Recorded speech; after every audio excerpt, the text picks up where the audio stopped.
አባዬ እንዴት ነህ? ደህና ነኝ። አስቸገርኩ አይደል? ሁላችሁም ናችሁ ያስቸገራችሁት፣ ካሌብም ጭምር። አይ እኔና ዳኒ ነን። አታስብ፣ ከካሌብ ጋር ተነጋግረናል። እንደምወጣ ተስማምቻለሁ። በጉቦ ነዋ? ኧረ ጉቦ አይደለም። ሌላ ስም አለው? አባዬ ሜዳ ላይ እንውደቅ? ቢያንስ እንኳን ቤት ተከራይቼ መኖር የለብኝም? በእኔ ቤት መደራደርሽ ነው የሚገርመው እንጂ መብትሽ መጠየቅ እኮ ልክ ነው። ምን ላድርግ? ያስገባኝ እዚህ ቤት ነው፣ የምኖረውም እዚሁ ነው። አዎ ነገሩ ልክ ነሽ። እኔ ነኝ ጥፋተኛ። አንተ ምን አደረግክ? አንቺን አስገባው፣ ከዛ ህይወት ውስጥ ችግር ፈጠርኩ። አይዞህ ልትገላገለኝ ነው። አልገባኝም። ከቤት ልወጣ ነው። እህትና ወንድም እንዳልሆነን ማወቃቸው ለምን አልነገርሽኝ? በመጨረሻ ማወቅ እንዴት ቻላችሁበት? ቆይ እንዴት ታገሳችሁ? ያው ከእናንተ ጋር ጸብ በመፍጠር የምትሰሩትን ድራማ ማየት መርጠው ነው። ትሁት ምንም ነገር ወደ እጄ እንደማላረግ ታውቂያለሽ። ቢያንስ አትነግሪኝም? ያው ቃሉ ብቻ ብዬ ነው ያልነገርኩህ። ሌላውን በሙሉ ነግሬሃለሁ። አንተ ነው ሊገባ ያልቻለ እና አሁንም እዚህ ነህ። አዎ ያንተስ ልዩ ነው። እንዳላወቁኝ ነገሮችን ላስተካከል እዚህ ሆናለሁ። አታስብ፣ ትንሽ ውለታ አለብኝ። የምን ውለታ? አንድ ቀን ሂሳብ ስናወራረድ እነግርሃለሁ። የምናወራረደው ሂሳብ አለ እንዴ? አይመስልህም? ከዚህ ቤት ውጪ። እሺ ተነሻ ውጪ። እንዴ ካሌብ፣ እንዲሁ ዝም ብዬ እንደማልወጣ እኮ ታውቃለህ። እሺ ተረጋጋና ቢያንስ እንኳን እናውራ። እኔ በአንቺ ምክንያት ከአባቴ ጋር መጣላት የለብኝም። ኧረ ጥላታችሁ ይጣላ።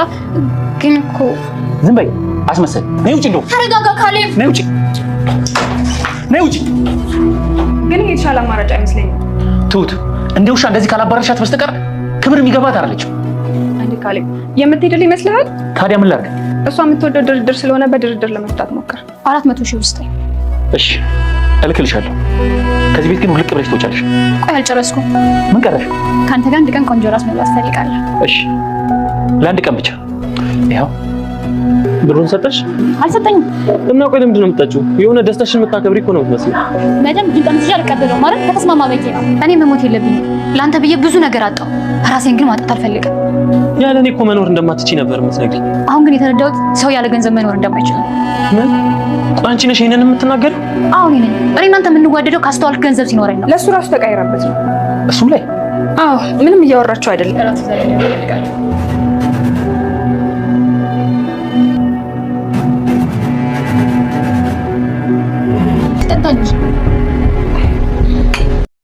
ዳኒ በተደጋጋሚ ቲናን ከካሌብ ጠቀም ያለ ገንዘብ ተቀበይ እያለ ጨቀጨቃት ነበረ።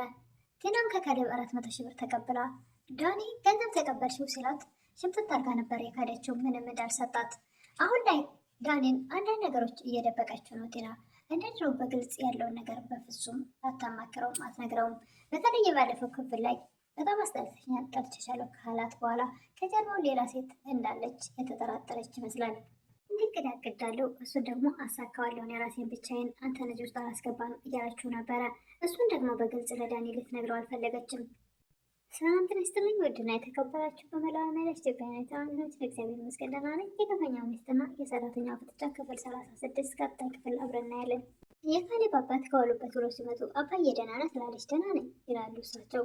አስቸገርን አይደል ትላለች። ሁለታቸውም ናችሁ ያስቸገራችሁት አንቺም ካሌብም ይላሉ የካሌብ አባት። አታስብ እንወጣለን፣ ከካሌብ ጋር ተነጋግረናል፣ እኔና ዳኒ እንወጣለን። ከካሌብ ጋር ተስማምቻለሁ፣ ተነጋግራለሁ እያለች ነበረ። በጉቦ ነው ይላሉ የካሌብ አባት። ኧረ ጉቦ አይደለም ትላለች ጤና። እና ሌላ ስም አለው እያሉ ነበር የካሌብ አባት። እና አባዬ ሜዳ ላይ ልውደቅ እንዴ? ቢያንስ ቤት ተከራይቼ መኖር የለብኝም እያለቻቸው ነበር። የሚገርመው በእኔ ቤት መደራደርሽ ነው እንጂ መብትሽን መጠየቅ እኮ ግድ ነው እያሉ ነበር የካሌብ አባት። ምን ላድርግ ታዲያ? ያስገባኝ እዚህ ቤት ነው፣ የምኖረውም እዚህ ነው። አዎ ነገሩ ልክ ነሽ፣ ጥፋተኛው እኔ ነኝ እያሉ ነበር የካሌብ አባት። አንተ ምን አደረግክ ትላለች ቲና። አንቺን አስገባሁ፣ ከዛ ደግሞ ህይወቴ ውስጥ ትልቅ ችግር ፈጠርኩ። አይዞህ ልትገላገለኝ ነው ትላለች ቲና። አልገባኝም ይላሉ የካሌብ አባት። በቃ ከቤት ልወጣልህ ነው። እሺ ጥሩ እያሉ ነበር የካሌብ አባት። ካሌብና የካሌብ አባት ውጭ ላይ ተገናኝተው ቤቷ አስጠላ አይደል እያለ ነበር ካሌብ። አዎ በጣም አስጠልቶኛል እያሉ ነበር የካሌብ አባት። አባዬ በጣም ይቅርታ አድርግልኝ፣ ከልብ ይቅር በለኝ እያለ ነበረ ካሌብ። በየቀኑ ለምታጠፋው ጥፋት ነው እኔ በየቀኑ ያንተን ይቅርታ መቀበሉ ሰልችቶኛል እያሉ ነበር የካሌብ አባት። አባዬ ከዚህ በኋላ ምንም አይነት ጥፋት አላጠፋም እያለ ነበር ካሌብ። በቃ እኮ አሁን ተነጋግረን ጨርሰናል፣ ከሷ ጋር ትሄዳለች ከዚህ ቤት እያለ ነበረ። እሷም ነግረኛለች ይላሉ የካሌብ አባት። ምን አለችህ እያሉ ነበር ካሌብ። እንግዲህ ደግሞ እሷ ያለችውን ላብራራለህ እያሉ ነበር የካሌብ አባት። ካሌብም በቃ በጣም ተቀይመኛል ማለት ነው አባዬ። አልተቀየምኩም ይላሉ የካሌብ አባት። አይ ስታወራኝ እኮ ደስተኛ አይደለህም፣ እንግዳውስ እያወራ ነው ያለነው ወሬ ምንም ደስ የሚል አይደለም። ስራ እናውራ ስለ ስራ ይላሉ የካሌብ አባት። ስራው ጥሩ ነው እያለ ነበር ካሌብ። ክፍለ ሀገር ያለውን ስራ ለሶስት ተመተ ነው እያሉ ነበር የካሌብ አባት። ስራው እኮ እየተሰራ ነው፣ እኔ ደግሞ አንተን ትቼ እንዳልሄድ ብዬ ነው። ለምን ምን እንዳይፈጠር ይላሉ የካሌብ አባት። እንዳታቀጠቃህ ነው፣ ስንት ጊዜ አዳንቀኝ አይደል እንዴ እያሉ ነበር የካሌብ አባት። ኧረ አባዬ ይላል። አይ በቃ ተው በእናትህ ተወኝ እያሉ ነበር የካሌብ አባት። በቃ ሁሉንም ነገር ትቼዋለሁ ይላል ካሌብ። ካሌብ ለትሁት በቅርቡ ልንገላገላቸው ነው ይላል። እንዴት ሆኖ ትላለች። በ400,000 ብርና በራት ግብዣ እያላት ነበር። ከራት ግብዣው ጀርባ ግን የሆነ ነገር እንዳይኖር እያለች ነበር ትሁት። ድጋሚ እንኳን እሸወዳለሁ ብዬ አላምንም ይላል ካሌብ። እሷ እኮ የምትመጣበትን መንገድ መገመት ከባድ ነው እያለች ነበር ትሁት። ልክ ነሽ ግን ምንም አታመጣም እያለ ነበር ካሌብ። እንግዲህ ካማክበት እሺ ትላለች ትሁት። ዳኒ የፈለገበት ዞሮ እነ ካሌብ ቤት ይመጣል። ካሌብ ቴና ከዚህ ቤት ልትወጣ ነው ይላል። እና እኔ ምን አይገባኝ ይላል ዳኒ። እና እህትህ ከዚህ ቤት ወጣ እንደዚህ ቤት ስትኖር ነው? ስትወጣ እወጣለሁ። ዳኒ ግን ትንሽ አይከብድም ሴት ላይ ፍት ብሎ መኖር ይላል ካሌብ። አንተ ራስህ እዚህ ሽማግሌ አባት ላይ ፍት ብለህ ስትኖር ምንም አይከብድም እንዴ እያለ ነበር ዳኒ። እኔ እኮ ቢያንስ አባቴ ነው አንተ ላይ አይደል እንዴ በሰው አባት ላይ ፍትት ብለህ ፍትት የምትል ፈጣጣ። ወንድም እንዳልሆነ ካወቁ እንኳን በኋላ ምንም የማይሰማው ዳኒ ፈጣጣ። አሁንም ይኸውልህ ዳኒ ይኸውልህ ካሌብ ባንና ናቅጦር ይመስለኛል ይላል ጣቱን ቀስሮ። እኔ እኮ ከናቁ ቆይቻለሁ ዞር በልልኝ ከዚህ ብሎ ጥሎት ይወጣል። ዳኒ ለቴና እሺ መቼ ነው የሚያበቃው ይል ነበር። ምን ትላለች? ከዚህ ሰውዬ ጋር የምትፋችው? እሺ ከሰውዬው ጋር ተፋታው፣ ብዙ ነገር እኮ ያስፈልገናል። የቤት ኪራይ ያለ አስቤዛ አለ እና ብር ተቀበያ ይላል ዳኒ።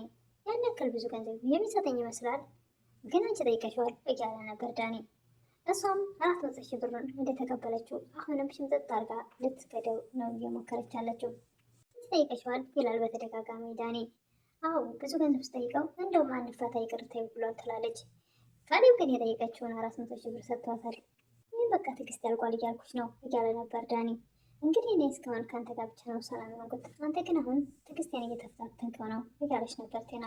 እኔ ነበርኩ አስሬ ያዝኩህ፣ አሁን ግን ፈቅጄልሃለሁ፣ ለአንተ ብዬ ብዙ ነገሮችን አጣሁ እያለችው ነበር ዳኒን ቴና። ያለኔ እኮ መኖር እንደማትችል ነበር ስትነግረኝ የነበረው ይላል ዳኒ። አሁን ግን የተረዳሁት ሰው ያለ ገንዘብ መኖር እንደማይችል እንጂ ሰው ያለ ሰው መኖር እንደማይችል አይደለም እያለችው ነበር ቴና። ወይ ግን አንቺ ነሽ ይህን ቃል እየተናገርሽ ያለሽው ይላል ዳኒ። አዎ እኔ ነኝ። እኔ አንተ የምንዋደደው ገንዘብ ሲኖረኝ ብቻ ነበረ እያለችው ነበር። ትሁት ለዳኒ ውሽማ ጨዋ ሆናለች፣ በጣም መልካም ሰው ሆናለች ትለዋለች።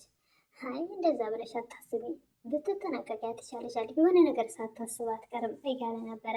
እሷ የሆነ ነገር ካላሰበች እንደዚህ አትሆንም። እያስፈራራኸኝ ነው ትላለች ትሁት። እያስፈራራሁሽ ሳይሆን እንድትጠነቀቂ ነው። ለእኔም ራሴ እያስፈራራችኝ ነው። ምክንያቱም ከእኔ ምንም ነገር የማደብቀውን አሁን ነገሮችን ከእኔ ደብቃ እያደረገች ነው። እባክህ ምንም አታመጣም፣ የሆነ ተስፋ ቆርጣ ምናምን ይሆናል ትላለች ትሁት።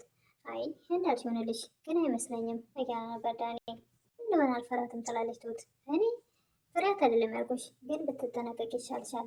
ዳኒ ከቴና ጋር ውጭ ተገናኝተው ላግዝሽ እፈልጋለሁ ይላል። ምንድነው የምታግዘኝ ትላለች። የሚያስፈልገውን ያቀርሽውን ሁሉ።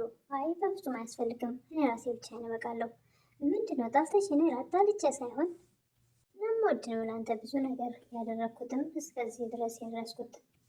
ትሁት ለካሌብ ከጠቀመ አንድ ነገር ልንገርህ ትላለች። ምንድን ነው ይላል። ቲና በጣም ተቀይራለች፣ የሌለ ጸባይ እያሳየች ነው ትላለች።